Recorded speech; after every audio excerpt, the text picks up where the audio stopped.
여러분 안녕하셨습니까? 양영태 TV의 양영태입니다. 오늘은 3월 26일 토요일입니다. 윤석열 대통령, 새 대통령이 취임한 후에 곧 취임하겠죠. 서울 용산구 국방부 신청사를 집무실로 이렇게 쓰려고 했는데 이 온 좌파들의 반대, 또 이런 게 있어서 지금 줌칫하고 있습니다.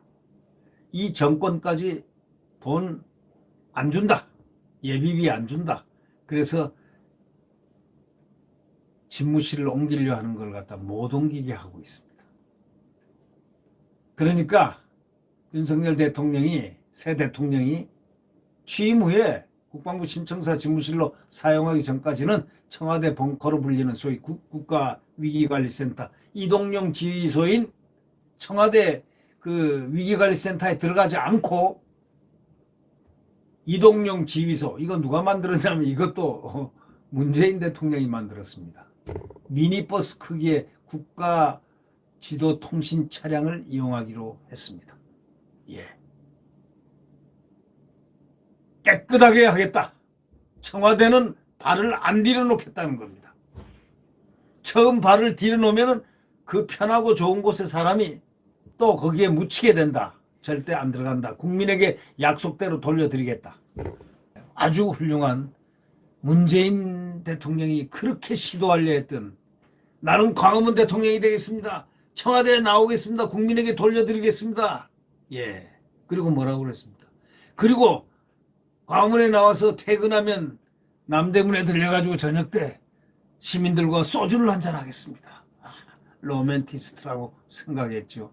훅 하고 막 그냥 넘어가 버렸죠. 그냥 넘어갔다고, 속혔다고 얘기 안 하고 저는 넘어갔다고 분명히 했습니다. 그냥 넘어갔습니다. 아, 좋은 말 하구나 이렇게 생각했죠. 그러나 그것은 아니었습니다. 청와대에 가서 그 다음에 혼밥한다는 얘기도 나오고, 또 청와대에 가서 소통은 고사하고, 또 기자회견도 잘 안 합니다.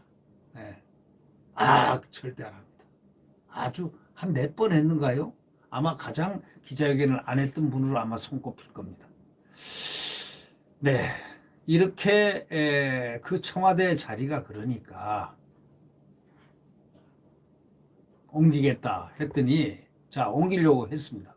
광화문으로 옮기려고 했더니 광화문을 딱 분석을 해보니까 광화문이, 이 박원순이가 그냥 완전히 광화문을 헤쳐나가지고 광화문이 문재인 대통령 취임할 때 광화문이 아니고 이미 광화문은 너무 복잡하게 막 토목공사를 얼마나 했습니까? 부시고 받고 뭐 해가지고. 그래서 결국은 거기는 굉장히 취약하게 해놨습니다. 안 되게 해놨습니다. 그래서 소통 공간을 중심에 하자.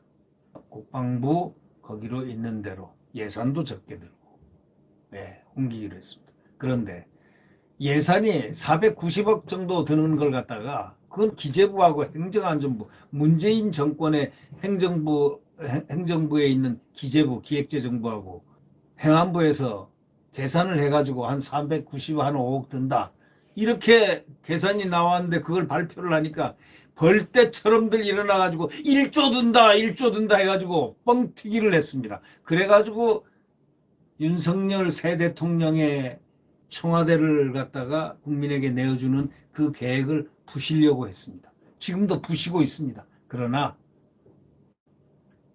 그게 그대로 뜻대로 될까요?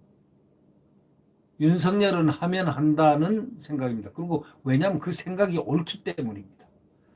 자, 전 장성들이 들고 일어나서 이랬습니다. 거기 옮기는 거, 용산 옮기는 거 안전하다. 아무런 이유 없다. 국가안보에 영향 하나도 없다. 안전하다. 더 좋다. 예비역 장성들 1000여 명이 들고 일어났어요. 윤석열을 지지했습니다. 왜?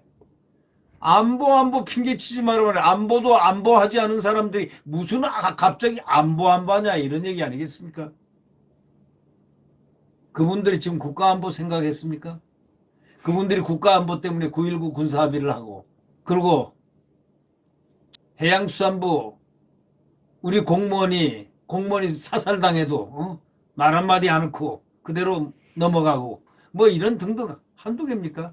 목선 타고 온 북한 사람들 2명 강제로 또 북송시키고 그 얼마나 그 그냥 북송시키지 말고 여기서 조사하고 다 해가지고 여기 귀순하겠다는데 그냥 조용히 그냥 하다 그것도 그냥 모 중령이 그냥 청와대 모 씨한테 딱 전화를 해가지고 전통 문자인가요? 이거 하다가 그냥 그것이 딱 들통이 났죠. 그래서 얼마나 비판을 받았습니까? 자, 국가 안보는 이 정권에서 국가 안보할 그런 윤석열 새 대통령한테 국가 안보할 그런 계제가 못 되죠. 네. 국방부에 옮기지 못하도록 예산줄을 콱 틀어 잡아버리니까 어쩔 수 없이 위기관리센터 대신에 청와대는 안 들어간다 이거죠. 이동용 지휘소인 미니버스 크기의 국가 지도 통신 차량을 쓰기로 했습니다. 공교롭게도 이 통신 차량은 문재인 정권이 만들어 놓은 겁니다. 김용현 청와대 이전 태스크포스 경호경비팀장이 동아일보하고 통화해서 그렇게 얘기했습니다. 5월 10일 청와대가 개방되면 많은 국민이 몰릴 것이다. 국민들에게 불편을 끼치지 않도록 청와대 국가위기관리센터는 사용하지 않는 대신 국가지도통신 차량을 이용할 계획이다. 이렇게 말했습니다. 지난해 2월 국내에서 생산된 미니버스 크기의 국가지도통신 차량은 화상회의 시스템, 재난안전통신망, 국가비상지휘망 등을 다 갖추고 있습니다.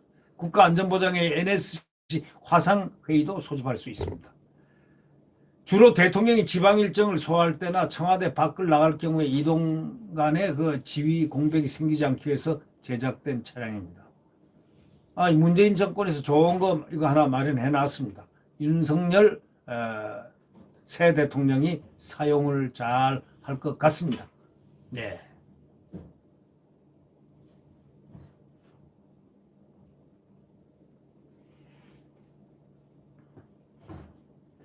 지금 여론조사를 막 해가지고 예를 들면 이동하는 게 좋으냐, 국방부 청사로 가는 게 좋으냐, 안 좋으냐, 한참들 여론 선동을 해놓고 말이지, 이렇게 여론조사 딱 해가지고 냅니다. 그 여론조사 기관들 딱 보면 그 알만한 기관들입니다. 네. 그래가지고 얼마다 국민이 반대한다. 아니, 반대를 하든 안 하든 일일이 국정을 갖다가 국민들 여론에 의해서 다 물어봅니까? 자, 총을 쏘아야 됩니까? 말아야 됩니까? 미사일에 대해서 침묵을 해야 됩니까? 말아야 됩니까? 다 여론조사하는 겁니까? 그래서 갤럽이라는 데가, 이 갤럽이 말이죠, 친정부적입니다. 이 갤럽이 성인 1000명 대상으로 해서 집무실 국방부 신청사를 옮기는 게 청와대 집무실 유지 응답이 이제 53%입니다.